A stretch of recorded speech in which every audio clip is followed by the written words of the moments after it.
Mariners fans, happy Monday. It's the last day of June. Welcome to episode 80 of the On the Diamond Into the Deep podcast. We are recording post-game on June 30th after the Mariners, Randy Arozarena, Cal Raleigh, George Kirby have defeated the Kansas City Royals by a score of 6-2 in game one of a four-game set here at T-Mobile Park. Ballpark was rocking. It was a great night. Randy Arozarena, two bombs. Cal Raleigh with his 33rd bomb on a night that really seemed to be themed for him and getting him to Atlanta and the All-Star game. Tonight, should I say, we'll be talking about tonight's ball game briefly, and we'll really talk about sort of what a deadline plan maybe should look like for the Mariners and where my head personally is at with the deadline. Before we get started, I do want to mention that we will have another episode out later this week, including two trade targets from the Pirates. And just telling you now, those are both going to be bullpen arms. And if you continue listening, when you continue listening, you'll understand why they are both bullpen arms.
But before we get into deadline talk, let's talk about tonight's ball game.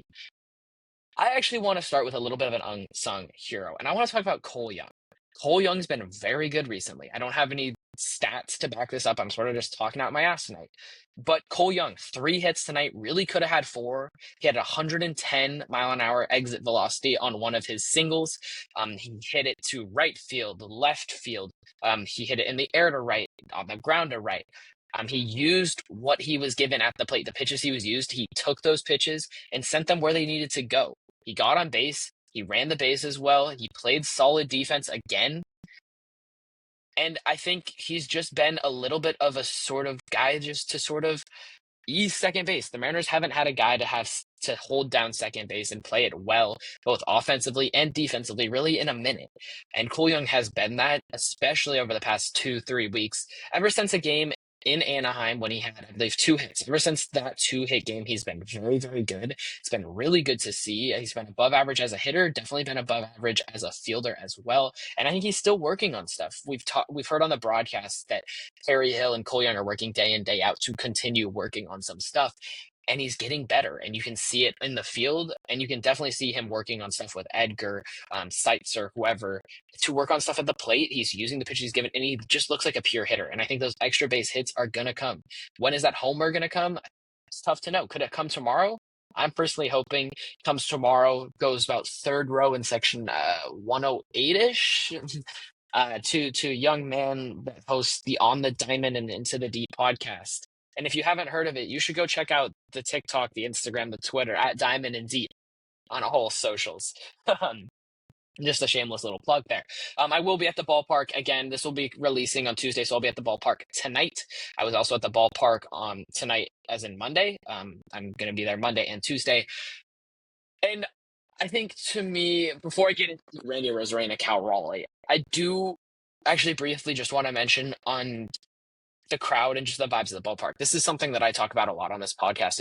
If you've listened to it before, every time I head out to a game, I sort of talk about how the vibes of the crowd were. And tonight, best I've seen. I mean, you talk about a crowd and a fan base loving a player. There's loving a player, and there's whatever the Mariners fans, including myself, have for Cal Raleigh. I mean, the cheers that he's getting in T-Mobile Park are amazing. And you know why. You understand why.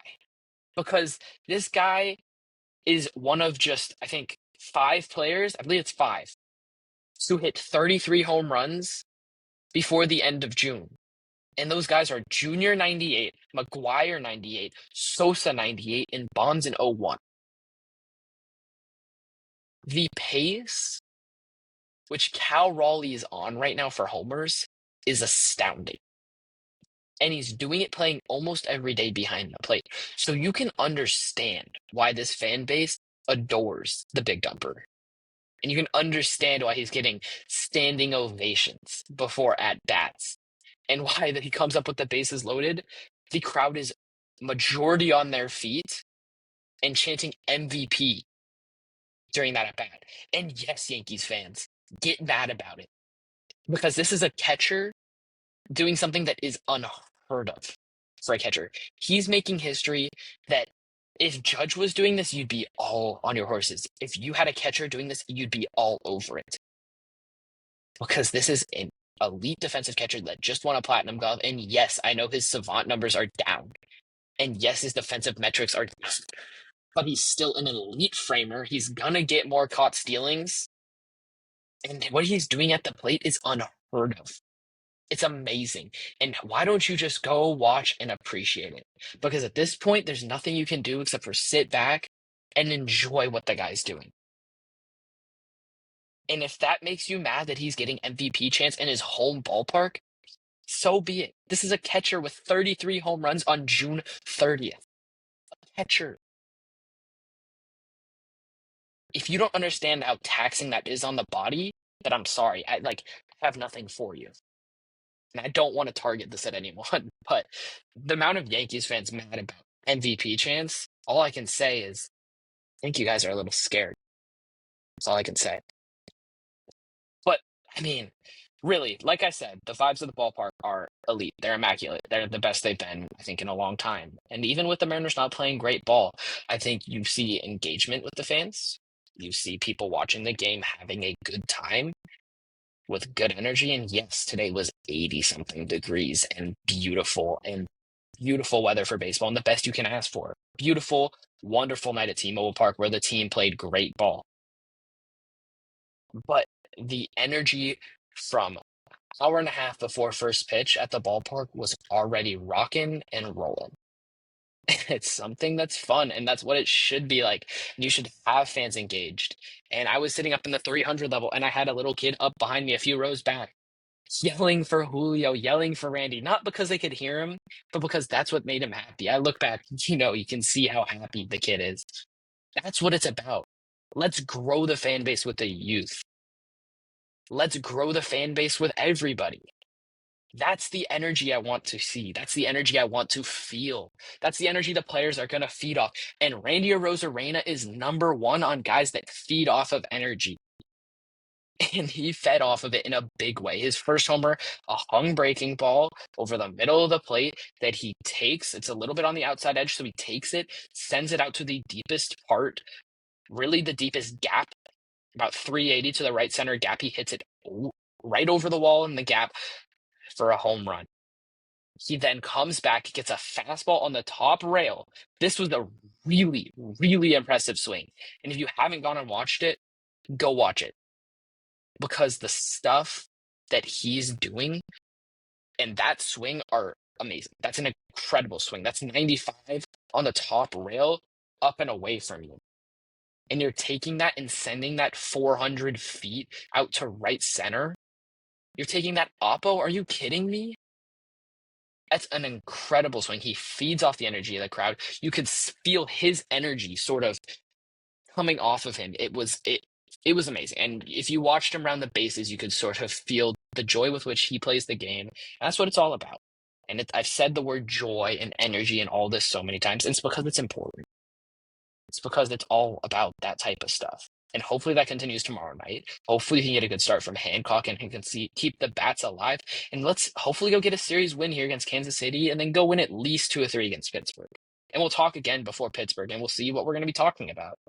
Is it going to be talking about a team that went from having a very good first game of the series and homestand to sort of falling off, or is it going to be a team that's taking that, taking some momentum, going and winning some games when you are about to go into a very tough stretch? You're about to go to New York, to the Bronx, and then you're going to Detroit, who have been one of the best teams in baseball. And it's going to be a tough stretch. And we can't deny that. But you got to win some games here. And if you can take some momentum, maybe you can go steal a series win in one of those and go steal a game in the other. You go 3-3 on that road trip, we're talking big stuff. But you got 6 more games before we get to that point. 6 more games before a day off. Let's manage the bullpen right. Let's go win some ball games. You got 6 more games left at home. Let's go win at least 3 of them. And really, let's go win 4 of them. If you go 5-2 on this homestand, fantastic. That's everything I could have asked for. What that's going to take, win 3 of 4 against the Royals and win 2 of 3 against the Pirates. Is that possible? Hell yes, that's possible. And the crowds are going to be rocking and rolling this whole homestand because weather's beautiful. It's a holiday weekend. So let's amp it up. Let's get T-Mobile Park rocking. Let's do it for the boys and let's go win some damn series. Moving on. Well, actually, let's touch on George Kirby briefly. 6 innings, 1 run. Fantastic start for George. He looked great. His slider stood out in a big way to me tonight. I think if I could talk about one thing that stood out to me from him, from really a lot of stuff, I think number 1, I guess, is Cole Young. That's probably the first thing that stood out for me being at the ballpark. And number 2 is that slider. Slider was devastating. And if not for a slider that he kept a little bit too close to the plate there against Bobby Witt on a 1-2 count, that probably should have been a little bit farther off the plate. You're talking about, I think, an even better outing from George Kirby, and maybe he is going 7. And I do want to mention that probably he should have gone 7. He's at 85 pitches coming out of the 6th. Your bullpen is a little bit thin, and I know you had 4 guys in that pitch yesterday, but as much as you can keep them off, that's the best you can do. And you had to throw Spire, and that sucks. You had to throw Brash, that also sucks. But Munoz gets another day. Vargas gets a day. Bizzardo gets a day. So that's all good stuff. Other thing I'll mention about the bullpen, can I see Juan Burgos? That 8th inning felt like the perfect time to go use him. Thornton threw 22 pitches and threw 2 innings yesterday. Why is he throwing again? I have serious questions about Dan Wilson's managing skills. And I don't want to just diminish all the vibes that you just brought up. But these are questions that I have, and we'll see how they're answered and how they continue. But from now on, these are things I'm going to be watching. Either way, fantastic game for tonight. For the Mariners tonight, they did a lot of things right. It's one of the more put together games I've seen from the ball club. Solid defense, solid hitting, solid pitching for the most part. And now we finally move on. Moving on, let's talk about the deadline. Today, I've been toying around with a few ideas. I was actually going to wait a few days to finally to talk about this. I was going to talk about this in tandem with a couple of Pirates trade targets, but we will talk about that in a few days, as well as talking about this Royals series. But why I want to talk about it is this. The more and more I watch this Mariners ball club, and the more that I think about what it would cost to go get some bats, the more I'm just not sure it's worth it. Now, there's a difference for me between rental bats and guys that you're going to have for a year and a half. Because guys like Randy, we're going to have them for a year and a half or 2.5 years, like Randy. Those make sense because they're more than just this season. They're going to be with you for a couple runs. The thing for me with rentals is this, depending on cost, obviously. There is not a single rental right now that we think is going to be available that I am willing to give up anyone from your top 9 or 10. Anyone that's in a top 100 right now, I don't think I'm willing to give up for a Gino Suarez or a Josh Naylor, and those are going to be the 2 best bats, very likely on the trade market if they're available.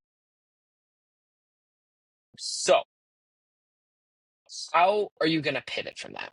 Because I think the cost is going to be something that is not worth it for you when you are getting them to go just get into October. And yes, anything can happen if you get into October, but I don't look at this Mariners team and think, this is a World Series bound team. This is an AL pennant team. This is a World Series winning team. It just doesn't have that vibe. And obviously we don't know what that vibe is because we've never had it, but it doesn't feel like that. This doesn't feel like a team that's going to go up in a 5 or 7 game series against the Yankees, Tigers, Astros even, and win that series, win 3 of 5 or 4 of 7. It feels like a team that maybe makes it through the wild card round and then gets bounced. And for that reason, and yes, I want to make the postseason, and yes, that's the goal for every year. But is it worth spending these future assets when really it feels like a transitional year in a way? As much as it sucks, as you're going to waste a Cal Raleigh season that is the best season maybe ever by a catcher when it comes down to it. And you've already wasted some great starting pitching seasons with health and all of that. But I look at this team and I'm just not sure it's worth it when you could look at next year. Here's where I'm at. You can look at next year. And by the middle of next season, I think you could easily have Laz Montes, Mike Arroyo both on the roster, if not ready on the roster. You could have Colt Emerson ready in July, August, September easily next season. Angelo Senja, same thing. July, August, September next season. Harry Ford, the beginning of next season.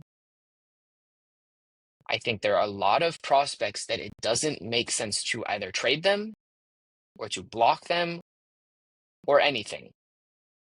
Especially trade them. It doesn't make sense to trade them for a guy that's going to be around for a few months when it doesn't feel like your team is good enough to go do some of these things that you want to go do. There are too many holes. And while I'm saying that, it might sound contradictory to what I'm about to say. But I think that the best route for this Mariners team to improve is via the bullpen. And I think that is because of cost, number one, and number two, because I think that is really the glue that holds a Mariners baseball team in the 2020s together. It's going to be a little bit long-winded, I think, but hear me out. You look at the 2021-2022 ball clubs. What was the strength of those two teams?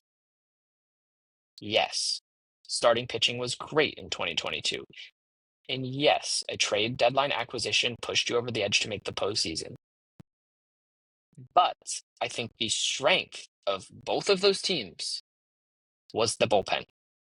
Was Paul Sewald, Matt Brash, Andres Munoz, all three of them in the bullpen in 2022. Without one of those guys, you are not seeing October. You have the rotation right now to go do it.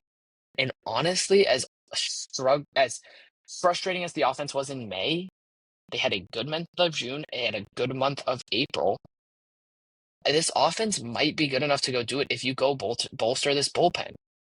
And you could even have some more in-house guys that can come up and be better.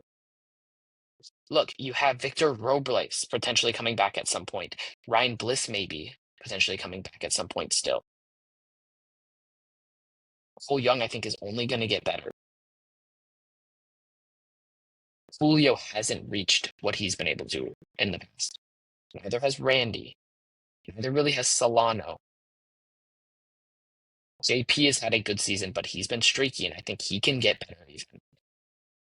Look, if you get the JP you've had so far this year, the Cal you've had this so far this year, or even 85% of that Cal, and then you go get Julio of the second half of last year or the year before, and then you get Randy, since really, if you get the Randy that you thought that you were acquiring, or the Randy that was there in April, the guy that was getting on base at a really good clip, I think that offense is enough to go put this team in the postseason if you bolster the bullpen. I look specifically at the weekend series.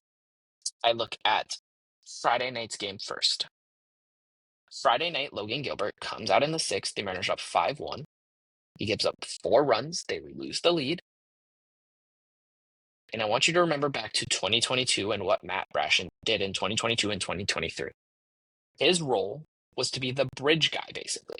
His role was if a starter got into trouble in the 6th, 7th, even the 5th inning, he's going to come in and he's going to be the fireman.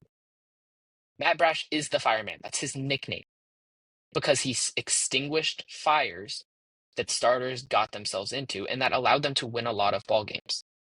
I look at Friday night's game, and yes, they won the game anyway in the 12th inning. But you have Brash coming in that 6th inning, put out the fire. You go out of that inning, you're up 5-1, and then you go Vargas, Buzzardo, Spire, let's say, or you throw Munoz in one of those as well. Munoz and two of those guys. Your bullpen is in a whole lot better shape than it was on Saturday. And then you look at Saturday and you're not playing extra innings and staying up late, and maybe you're able to score a few runs. And then you're maybe winning that game and you're maybe sweeping this series.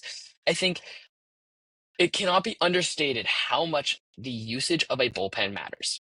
And you have 3 guys right now in your bullpen that you do not trust in the 7th inning or later if you are up by 3 or less runs. Legumina, you don't really trust. Thornton, you don't really trust. And we don't really know what Burgos is. Let's go say you acquire another lefty that can pitch to both left-handed hitters, right-handed hitters, like Danny Columbe, who we talked about last week. And another one we'll talk about this week when you listen to that episode. Let's go say you acquire a rental lefty for a cheap. Maybe it's costing you Michael Morales, let's say. Right? And then let's say you go acquire a right-handed reliever that is sort of the same class, can pitch to left-handed hitters, right-handed hitters, can pitch in the 7th, 8th inning, be a high leverage guy for you, a setup guy for Munoz, can maybe get saves here and there if you need him to. Let's go say you go acquire those 2 dudes. And it's not going to cost you anyone in your top 9 prospects. Let's name guys. We got Emerson. Let's say it's not going to cost you Emerson, Stelny, Farmello, Sloan, Sanja, Arroyo, Montez, Ford, and Young, for sure, too. None of those 9 guys, let's say it costs you. And maybe it's going to cost you Ty Pete. And maybe you're going to go get a little bit better of a reliever. And maybe, let's say, one of the guys we're going to talk about is David Bednar. I think we'll talk about that Thursday. Let's say you go and acquire David Bednar and a left-handed pitcher, and that's costing you in total something like Ty Pete and someone like a Michael Morales even. That's the name I'm throwing around a lot, I know. But let's say it costs you those 2 guys to get Bednar for a year and a half and a left-handed reliever like Colombe, let's say. Colombe and Bednar, let's say that's what you're getting. Half season of Colombe and a year and a half of Bednar. I think that could make this team a postseason team. Your bullpen would look significantly better. We'll talk about this again later this week. But your bullpen all of a sudden is Munoz, Brash, Bednar, your big 3 in the back. That's 3 guys that can close games for you. 3 guys that can pitch in the 8th, 9th inning easily for you. That pushes Brash potentially to the fireman role that I'm talking about. You then have Spire, Colombe as the next 2 guys probably. And then you have Vargas, Buzzardo in the roles that they really should be in, and they're going to be elite in that role. And then you have, say, Brandon Garcia eventually, or Jackson Kowar, or Trent Thornton, or Casey Legumina, or whoever it may be to sort of fill that out. And maybe it's a long reliever type. Maybe you're throwing Logan Evans in there. That bullpen, deadly. That's a bullpen with weapons. That's a bullpen that is going to be majority there next season, except for Columbe, who you would acquire, and maybe you go get another guy like that you can trade for this offseason. But if you're telling me that's your bullpen with this rotation and the offensive line and the lineup that you have right now, I think that has the potential to go be a postseason team. Because I think this bullpen would win you more games. And it's about winning more games. And for me, it's about how can you add wins to this roster without throwing away potential future assets and big potential future assets. And yes, Ty Pete potentially could be that. But you have 9 guys for me that I'm don't want to trade. And sometimes it's going to have to get uncomfortable, and we'll probably talk about it in that sense as well, especially if they have a good week here. But I wanted to throw out an idea that's different from what everyone else has been talking about. Let's go get bats. Let's go throw whatever, whatever, whatever. No, let's be smart. And I think, honestly, if you can go supplement the bullpen in this way, that's the smartest and best approach to this from a baseball operation sense. Because that holds you that makes you a better team number one next year if it's Bednar. That makes you a better team next year. That takes away something you need to go acquire in the offseason. It also makes you better next year because you're not trading prospects away that are going to be able to debut next year. You're keeping Harry Ford, who can be a backup catcher and DH for you next year. You're keeping Cole Emerson, who maybe eventually sometime next year comes up. You're keeping Las Montes, who maybe eventually sometime comes up next year. Same thing with Michael Arroyo. These are potential future assets to improve your team. And when Noelvi Marte was traded in 2022, yes, this trade looks great on so many facets. But when he was traded, the only thing that made me like, was you had zero in-house hitting prospects coming up in the coming years. And that's okay because it's all happening now. But if Noelvi Marte had stayed in the system, and yes, you needed Luis Castillo to make that postseason run, but if you had a third baseman in Noelvi Marte who could hit too, would things be different? It's an interesting thought to throw around. It is. And you potentially have more money to play around with too. Robbie Ray might still be on the team. And I think it's interesting to think about this from so many different perspectives and to throw around all these different ideas and all this type of stuff. And we're sort of just thinking it out here in front of the mic. But I think for me, if I am Jerry DiPoto, Justin Hollander, I'm getting on the phone now in the next week sometime and seeing if I can go get a left-handed reliever from a team like the Pirates, like the White Sox, like the National teams that are just not in it. Now, I'm not saying all those teams are going to have it, and I think the Pirates have a guy that I'm pretty interested in. I think the Twins have a guy I'm interested in, and maybe the Twins fall out of it here in the next week. Let's say one of those teams has a guy that you're interested in, a reliever. Maybe it's a lefty or a righty that is a rental, or you think you can get on a reasonable deal in terms of prospect capital that is going to be good for you. Is it going to get strikeouts? But I think strikeouts are an important aspect. Rambling here, but a guy that can go pitch the eighth inning for you. I think that's first and foremost. Go get a guy that can pitch the eighth inning for you, and then go get another lefty. I think those are the two things that I'm doing right now if I'm Jerry DiPoto and Justin Hollander, and hopefully you can do one of those sooner rather than later. Start to support that bullpen, especially as you go into a tough stretch, because that's going to make a difference. Having one more arm in this pen is going to make a difference, and having two more could push you over the hump. And yes, that's going to be sort of in conflict with everything I said about or part of what I said about why I didn't want to support or add to this offense. And all of this is potentially due to pricing, but I think bullpen arms are going to be cheaper than bats are going to be when the bats are really hard to find. Really hard to find. There are not going to be many bats on this market. And I'm going to tell you right now, we'll talk about it, but Ryan O'Hearn is not a guy I'm super interested in. He's just not. And part of that's because he can't hit lefties, and we'll talk about it more, and he hasn't been very good lately. But look, I think the bullpen is the best way to improve this team, and I think this is something people need to think about, get in their heads, and prepare for the potential of happening, because I think this is a realistic option for what could happen at the deadline. We'll talk about it more on Thursday. I believe it'll be Thursday. We will talk about two relievers from the Pittsburgh Pirates. They fit exactly what I'm talking about, and maybe you can get it done in one trade. One of them's a big strikeout guy. One of them is a lefty that's going to get ground balls and going to be able to pitch in the seventh inning at the very least for you. But for now, thank you guys so much for listening. This has been episode 80 of the On the Diamond and Infinity podcast. We'll be back later this week. As always, go M's and peace.